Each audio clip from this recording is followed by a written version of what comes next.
Hello friends, good morning. हम आज NCERT class 7 science के 12th चैप्टर को स्टार्ट कर रहे हैं, जिसका नाम है पादप में जनन। ठीक है, रिप्रोडक्शन इन प्लांट्स। तो इसमें हम देखते हैं कि जो हमारी प्रजातियां होती हैं, वंश होते हैं, उनको बनाए रखने के लिए पौधे और जंतुओं में जनन आवश्यक होता है। ठीक है, तो जो जीव होते हैं वो अपने समान ही जीवों का जनन करते हैं और माता पिता से संतति का जन्म जनन कहलाता है। तो इसमें हम देखेंगे कि जनन की कौन कौन सी विधियां हैं पौधों में। तो सबसे पहले हम जान लेते हैं कि जो पौधे में कौन कौन से अंग हैं। तो हमने देखा था कि पौधों में मूल यानी जड़, तना और पत्तियां, ठीक है, ये पौधों के कायिक अंग कहलाते हैं। एक निश्चित वृद्धि की अवधि के बाद पौधों में पुष्प निकलते हैं। ठीक है, फिर ये पुष्प जो होते हैं फलों में बदल जाते हैं। तो इस तरह हम जानते हैं कि जो फल होते हैं उनमें जो बीज होता है, तो जो बीज अंकुरित होकर नया पौधा बनाता है। ठीक है, तो जो पुष्प है वो पौधों में जनन का कार्य करते हैं। वास्तव में जो पुष्प पादप के जनन अंग होते हैं। ठीक है, तो किसी पुष्प में केवल नर जनन अंग या फिर मादा जनन अंग या फिर दोनों ही अंग हो सकते हैं। तो इस प्रकार से इनको दो विधियों में बांटा गया, अलैंगिक जनन और लैंगिक जनन। ठीक है, अलैंगिक जनन पादप जिसमें बीज उत्पन्न नहीं होते और लैंगिक जनन जिसमें जो पौधों से बीज प्राप्त होते हैं। तो सबसे पहले हम देखते हैं अलैंगिक जनन। अलैंगिक जनन में नए पादप बीजों और बीजाणुओं के उपयोग के बिना ही उगाए जाते हैं। इसमें सबसे पहला है कायिक प्रवर्धन। यह एक प्रकार का अलैंगिक जनन है। इसमें पौधों के जो कायिक जो जनन अंग थे, मूल, तना, पत्तियां, कलियां, इन सब से जो होते हैं नए पौधे बनना ही कायिक प्रवर्धन कहलाता है। जैसे कि हम उदाहरण के लिए देखते हैं, जो गुलाब होता है उसके एक शाखा के एक टुकड़े को हम लोग कलम कहते हैं, जहाँ से पत्ती निकलती होती है। ठीक है, वो पार्ट हम ले लेते हैं, फिर उसको मिट्टी में लगा देते हैं और ये एक नया पौधा बना देता है। इसी प्रकार हमने देखा है कि जल भरे पात्र में मनी प्लांट का पौधा उगाते हैं, तो वहाँ पे भी एक तरह का वो कायिक प्रवर्धन है। अगला है कायिक कलिकाएं। ठीक है, तो यहाँ पर बताया गया है कि जो पुष्प कलिकाएं हैं उनसे पुष्प खिलते हुए देखा है हमने। तो पुष्प कलिकाओं के अतिरिक्त पत्तियों के कक्ष जो होते हैं उनमें भी कलिकाएं होती हैं, जिन्हें मुकुल कहा जाता है। ये कलिकाएं जो होती हैं अंकुरों के रूप में विकसित होती हैं और कायिक कलिकाएं कहलाती हैं। ठीक है, कली में एक छोटा सा तना और जिसके चारों ओर अपरिपक्व जो होती पत्तियां एक दूसरे के ऊपर अध्यारोपित रहती हैं। कायिक कलिकाएं भी नए पौधों को जन्म देती हैं। जैसे यहाँ उदाहरण के लिए एक आलू लिया गया है, उस पर देखा जाता है कि छोटे छोटे जो होती कलिका आई रहती है, जिसे हम आँख कहते हैं। तो उसको काट के ही, आलू को काट के, और उसमें हर एक टुकड़े में ये एक आँख होनी चाहिए और इसको क्या कहते हैं, हम ज़मीन में लगा देते हैं, तो एक नया पौधा तैयार हो जाता है। इसी प्रकार अदरक का है, जिसमें ये जड़ हो, वहाँ से नया पौधा तैयार हो जाता है। एक एग्जाम्पल लिया गया है यहाँ ब्रायोफिलम, पत्थर चट्टा। इसमें जो पत्तियों के किनारे पर जो होती कलिकाएं लगी रहती हैं, तो जब ये पत्तियां जो होती आद्र मृदा पर गिर जाए तो वहाँ पर प्रत्येक कलिका से नए पेड़ पौधों को जन्म दे सकती हैं।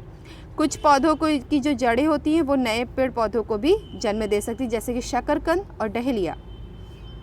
यहाँ पे ये ब्रायोफिलम को दिखाया गया है। ठीक है, ये इसकी कलिकाएँ हैं, ये नए पौधों को बना रही हैं। आगे हम देखते हैं कैक्टस। ये जो होते हैं, इनके जो पेड़ पौधों के जो भाग हैं, अगर इनको अलग से तोड़कर अगर उन्हें ज़मीन में लगा दिया जाए तो ये नए पौधों को जन्म देते हैं। तो कायिक प्रवर्धन द्वारा पादप कम समय में उगाए जा सकते हैं। ठीक है, और बीजों से उगाए जाने वाले पादप की अपेक्षा कायिक प्रवर्धन द्वारा उत्पन्न पौधों में पुष्प और फल कम अवधि में ही आ जाते हैं। तो नए पौधे जनक पादप की यथार्थ प्रतिलिपि होती है। मतलब यहाँ पे हम अलैंगिक पढ़ रहे हैं, तो जो भी नए पौधे बनेंगे वो अपने जो पेरेंट्स होते हैं, जो जनक होते हैं, उनकी कॉपी होते हैं, प्रतिलिपि होते हैं, क्योंकि वो एक ही जनक द्वारा उत्पन्न होते हैं। ठीक है, और इसके विपरीत ही लैंगिक जनन में हम देखेंगे कि होने वाले जो संतति होती है वो अपने माता पिता के दोनों गुण लेकर आती, इसलिए वो डिफरेंट होते हैं। अलैंगिक जनन में अगला है मुकुलन। हमने ईस्ट का देखा था। ईस्ट जो है एक कोशिकीय जीव है। ठीक है, इसे सूक्ष्मदर्शी से देखा जा सकता है। ये कुछ ही घंटों में अपनी वृद्धि गुणन के द्वारा बढ़ा लेते हैं। तो क्या किया गया है, यहाँ पे एक जाल लिया गया है, उसमें चीनी को घोला गया, उसमें ईस्ट को भी डाल दिया गया है। 1 घंटे उसको धूप में रखने के बाद या फिर तेज हीट वाले रूम में रखने के बाद उसको देखा गया जब माइक्रोस्कोप से, तो यहाँ देखा गया कि ईस्ट कोशिका, उसके बाद यहाँ पे मुकुलन स्टार्ट हो गया, फिर ये मुकुल बन गया, उसके बाद ये मुकुल आपस में ही डिवाइड होके एक नई श्रृंखला बना रहा है जिससे इनका नंबर बढ़ता ही जा रहा है। तो ईस्ट कोशिका से बाहर निकलने वाला छोटे बल्ब जैसा प्रवर्त मुकुल या कली कहलाता है। तो मुकुल जो है वो बढ़ता ही रहता है और जनक कोशिका से विलग होकर यानी अलग होकर नई ईस्ट कोशिका बनाता है, ठीक है। और नई ईस्ट कोशिका विकसित होकर परिपक्व यानी मैच्योर हो जाती है और फिर नई ईस्ट कोशिकाएं बनाती है। कभी कभी नवीन जो मुकुल होते हैं वो नए मुकुल को भी विकसित करते हैं जिससे एक मुकुल श्रृंखला बन जाती है और यह प्रक्रम चलता रहे तो कुछ ही समय में ईस्ट की संख्या बहुत अधिक हो जाती है। अगला है खंडन। हमने तालाबों में ठहरे हुए पानी में जो होता है बहुत सारे अवपंखी गुच्छे यानी फिसलनदार तैरते हुए जो है हरे कलर की चीज़ें देखी होंगी जिसको हम शैवाल कहते हैं। जब जल और पोषक तत्व उपलब्ध होते हैं तो शैवाल वृद्धि करते हैं और तेज़ी से खंडन द्वारा गुणन करते हैं। शैवाल 2 या अधिक खंडों में विखंडित हो जाते हैं और ये खंड या टुकड़े नए जीवों में वृद्धि करते हैं, जैसे कि यहाँ पे स्पायरो वगैरह को दिखाया गया है, ये 2 में, फिर ये, फिर आगे, ठीक है। तो इस तरह ये अपना नंबर बढ़ाते रहते हैं। अगला है बीजाणु निर्माण, ठीक है। यहाँ पे हम देखेंगे कि जो ब्रेड था, ब्रेड पे अगर नमी लग जाए तो उस पर फंगस लग जाते हैं, ठीक है। तो जो बीजाणु होते हैं फंगस के वो निर्मुक्त हो जाते हैं और हवा में तैरने लगते हैं। चूँकि ये बहुत हल्के होते हैं इसलिए बहुत लंबी दूरी तक जा सकते हैं, ठीक है। यहाँ कवक के बीजाणु दिखाया है, ये इसकी बीजाणुधानी है, ये कवक जाल, और इसमें बीजाणुधानी में यहाँ पे जो है बीजाणु पाए जाते हैं। तो बीजाणु जो हैं अलैंगिक जनन ही करते हैं, ठीक है, एसेक्सुअल रिप्रोडक्शन। तो प्रत्येक बीजाणु जो होते हैं उच्च ताप और निम्न आर्द्रता जैसी प्रतिकूल परिस्थितियों को झेलने के लिए एक कठोर सुरक्षात्मक आवरण से ढके रहते हैं, इसलिए बहुत लंबे समय तक जीवित रह सकते हैं। अनुकूल परिस्थितियों में बीजाणु जो होते हैं अंकुरित न हो जाते हैं और जो नए जीव में विकसित हो जाते हैं। मॉस और फर्न जैसे पेड़ पौधे भी जनन बीजाणुओं द्वारा करते हैं। तो ये रहा हमारा अलैंगिक जनन। अब हम देखते हैं लैंगिक जनन यानी सेक्सुअल रिप्रोडक्शन। तो पुष्प की संरचना के बारे में हम पढ़ चुके हैं। उसमें हमने देखा है कि नर जनन अंग को पुंकेसर कहते हैं और मादा जनन अंग को स्त्री केसर कहते हैं, ठीक है। तो ऐसे पुष्प जिसमें केवल या तो पुंकेसर हो या फिर स्त्री केसर हो उसे एक लिंगी पुष्प कहते हैं, और जिन पुष्पों में पुंकेसर और स्त्री केसर दोनों होते हैं उन्हें द्विलिंगी पुष्प कहते हैं, ठीक है। तो मक्का, पपीता, ककड़ी, खीरा ये जो पौधे हैं वो एक लिंगी पुष्प हैं, जबकि जो सरसों, गुलाब, पिटूनिया होते हैं वो द्विलिंगी पौधे हैं। तो यहाँ पे कुछ चित्र बताए गए हैं। पुंकेसर का देखते हैं। पुंकेसर में 2 पार्ट होते हैं, एक तो होता है परागकोश, एक होता है पुतंतु, ठीक है, स्टेमन और फिलामेंट्स। अगला यहाँ पे है स्त्री केसर। इसमें सबसे ऊपर का पार्ट जो स्टिकी होता है चिपचिपा वो वर्तिकाग्र कहलाता है। उसके बाद यहाँ पे वर्तिका और यहाँ अंडाशय, अंडाशय में ही बीजांड होते हैं जहाँ पर बीज बनते हैं, ठीक है। तो पराग जो हमने देखा पुंकेसर में परागकोश में परागकण होते हैं जो नर युग्मक बनाते हैं यानी मेल गैमेट्स बनाते हैं, और स्त्री केसर में वर्तिका और अंडाशय हैं। तो अंडाशय में एक या अधिक बीजांड होते हैं। मादा युग्मक या फिर अंड का निर्माण बीजांड में होता है। लैंगिक जनन में नर और मादा युग्मक यानी मेल और फीमेल गैमेट्स का फ्यूज़न होता है, यानी वो फ्यूज़न यानी युग्मन होता है, उससे युग्मनस बनते हैं यानी जाइगोट बनते हैं। आगे हम देखते हैं, अभी हमने पढ़ा कि परागकोश में परागण होते हैं, परागकोश में परागकण होते हैं, तो उससे परागण कैसे होता है, ठीक है। तो सामान्यतः जो परागकण होते हैं उनमें बहुत ही एक दृढ़ टफ एक कवरिंग होती है जो उन्हें सूखने से बचाता है। क्योंकि परागकण बहुत हल्के होते हैं इसलिए वो वायु और जल द्वारा यहाँ एक जगह से दूसरी जगह तक ले जाया जाता है। कभी कभी कीटों द्वारा भी ले जाए जाते हैं, उनके शरीर में चिपक जाते हैं। तो जब कीट उसी प्रकार के किसी अन्य पुष्प पर बैठता है तो पुष्प के वर्तिकाग्र पर कुछ परागकण गिर जाते हैं, ठीक है, और परागकणों का परागकोश से पुष्प के वर्तिकाग्र पर स्थानांतरण ही परागकण कहलाता है, ठीक है। यानी कि यहाँ से परागकोश से परागकण का ट्रांसफ़र यहाँ पे वर्तिकाग्र पर होना, ठीक है, परागण कहलाता है। यदि परागकण उसी पुष्प के वर्तिकाग्र पर गिरते हैं तो इसे स्वपरागण कहते हैं, ठीक है। अगर यहाँ पे ये एक फूल है, ठीक है, इसका यहाँ पे ये वर्तिकाग्र है और ये परागकोश है, अगर इसका इसी पे गिर रहा है तो इसको स्वपरागण, और ये जो अगर इसका परागकण दूसरे पुष्प के वर्तिकाग्र पर गिर रहा है तो उसे परपरागण कहते हैं। आगे हम देखते हैं कि अब हम निषेचन की क्रिया, ठीक है, फर्टिलाइजेशन की क्रिया में देखते हैं क्या होता है। तो नर और मादा युग्मकों के युग्मन द्वारा बनी कोशिका युग्मनस कहलाती है, ठीक है। युग्मनस बनाने के लिए नर और मादा युग्मकों के युग्मन का प्रक्रम निषेचन कहलाता है, ठीक है। यानी मेल और फीमेल गैमेट्स का जो फ्यूज़न होता है उसको हम फर्टिलाइजेशन प्रोसेस कहते हैं। तो युग्मनस जो होते हैं यानी जो जाइगोट होते हैं वो भ्रूण में यानी एम्ब्रियो में विकसित होते हैं।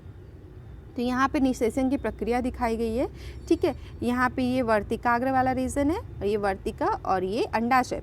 यहाँ पे क्या हुआ, परागकण आए और अंकुरित होकर ये अंदर जाने लगी। अंदर जाने के बाद यह अंड कोशिका है, ये उसमें जाके फर्टिलाइज कर जाते हैं। अब फर्टिलाइजेशन हो गया है। अब हम देखते हैं कि फल और बीज का विकास कैसे होता है। तो फर्टिलाइजेशन यानी निषेचन के बाद अंडाशय जो होता है फल में विकसित हो जाता है, जबकि पुष्प के अन्य भाग जो होते हैं वो मुरझाकर गिर जाते हैं। मैच्योर हो जाने पर अंडाशय जो होता है फल के रूप में विकसित हो जाता है। बीजांड से बीज विकसित होते हैं, ठीक है। बीज में ही एम्ब्रियो होता है यानी भ्रूण होता है जो सुरक्षात्मक बीजावरण के अंदर होता है, ठीक है। तो अगर पूछा जाए कि बीज कहाँ बनते हैं तो वो अंडाशय में बनते हैं निषेचन के बाद, ठीक है। और भ्रूण कहाँ होते हैं तो वो बीज के अंदर होते हैं, ठीक है। तो कुछ फल गूदेदार और रसीले होते हैं जैसे कि आम, सेब, संतरा, और कुछ फल कठोर होते हैं जैसे बादाम और अखरोट, ठीक है। आगे हम देखते हैं बीज प्रकीर्णन। अब जो प्रकृति में एक ही प्रकार के पौधे अलग अलग स्थान पर उग जाते हैं, ठीक है।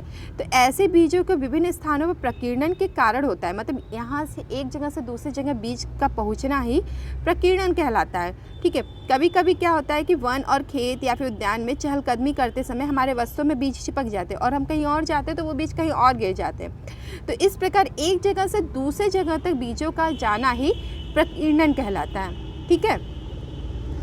तो यहाँ पे बताया है कि पौधों के जो नवोद्भिद यानी नए उगे पौधों के बीच धूप, जल, खनिज और स्थान के लिए गंभीर स्पर्धा होती है।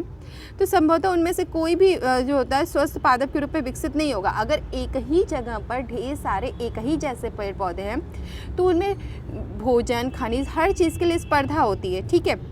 तो क्या होगा कि वो विकसित नहीं कर पाएंगे। अगर वो दूर दूर कहीं और भी रहते हैं तो कहीं ना कहीं तो वो अच्छे से उगेंगे, ठीक है। तो उनका अस्तित्व तो नहीं खत्म होगा, ठीक है। तो पौधों को बीजों के प्रकीर्णन से लाभ होता है। इससे एक ही प्रकार के पौधों के नवोद्भिद में सूर्य के प्रकाश, जल और खनिजों के लिए परस्पर स्पर्धा की संभावना कम हो जाती है, ठीक है। प्रकीर्णन पादप को जो है व्यापक जो है प्रकृति में पादप के फलों और बीजों के प्रकीर्णन के लिए बहुत ज़रूरी है, ठीक है। यहाँ पे जो बताया गया है कि दो तरह के फल, एक है सहजन और एक है द्विफल, ठीक है।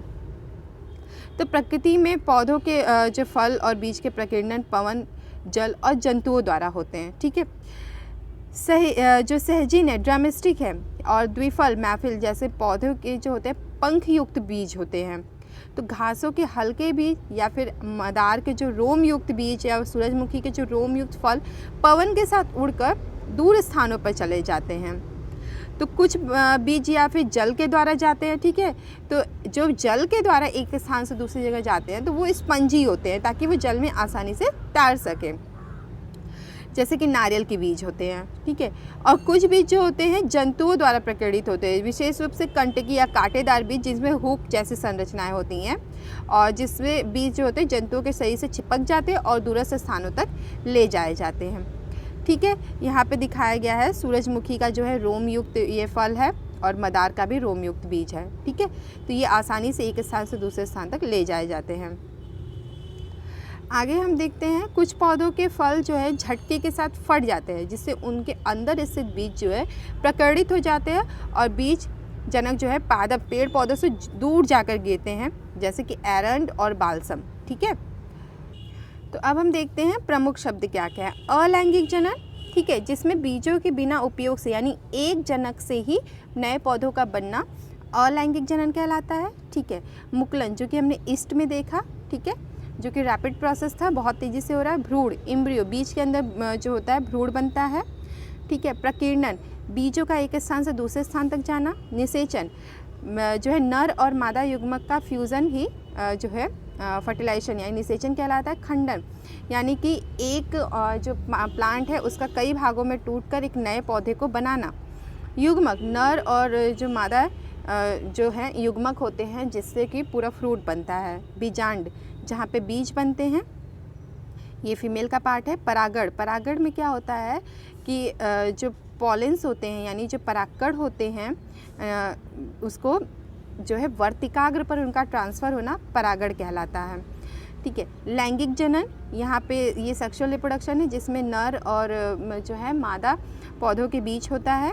और ये बीजाणु, बीजाणु जो होते हैं ये आपके हमने देखा था कि फंगस में इनकी वजह से जो डेवलपमेंट हो रहा था।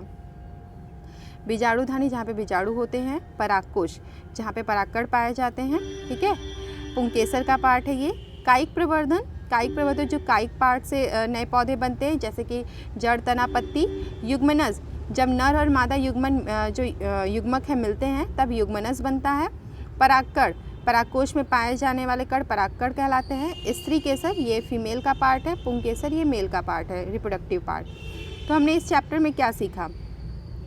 सभी जीव जो होते हैं अपनी ही किस्म के जो होते हैं नए जो संतति को जन्म देते हैं और अपनी ही किस्म को बनाए रखने के लिए जनन करते हैं। और पादप में जनन दो तरह से होता है, अलैंगिक और लैंगिक। अलैंगिक में जो विधियाँ हैं खंडन, मुकुलन, बीजाणु निर्माण और कायिक प्रवर्धन।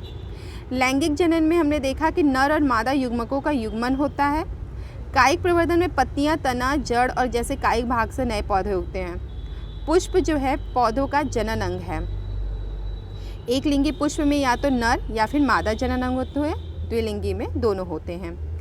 नर युग्मक परागकणों के अंदर और मादा युग्मक बीजांड में पाए जाते हैं। ठीक है। किसी पुष्प के परागकोश में उसी पुष्प या फिर किसी अन्य पुष्प के वर्तिकाग्र तक परागकणों के स्थानांतरण का प्रक्रम परागकण कहलाता है। अगर वो उसी पुष्प के उसी जो है परागकोश अगर एक ही पुष्प के वर्तिकाग्र पर अगर ट्रांसफ़र हो रहा है परागकण तो वो स्वपरागण कहलाता है। और अगर दूसरे पे हो रहा है तो उसको परपरागण कहते हैं। ठीक है। परागण जो होता है या तो पवन, जल और कीटों के द्वारा हो सकता है। नर और मादा युग्मकों का युग्मन निषेचन कहलाता है। निषेचित अंड युग्मनज कहलाता है। युग्मनज का विकास भ्रूण में होता है। तो हमारा आज का चैप्टर यहीं तक। हमारा वीडियो कैसा लगा हमें ज़रूर बताइएगा। इससे रिलेटेड कोई भी क्वेरी होगी तो हमारे कमेंट बॉक्स में ज़रूर लिखिएगा। Thank you. Have a good day.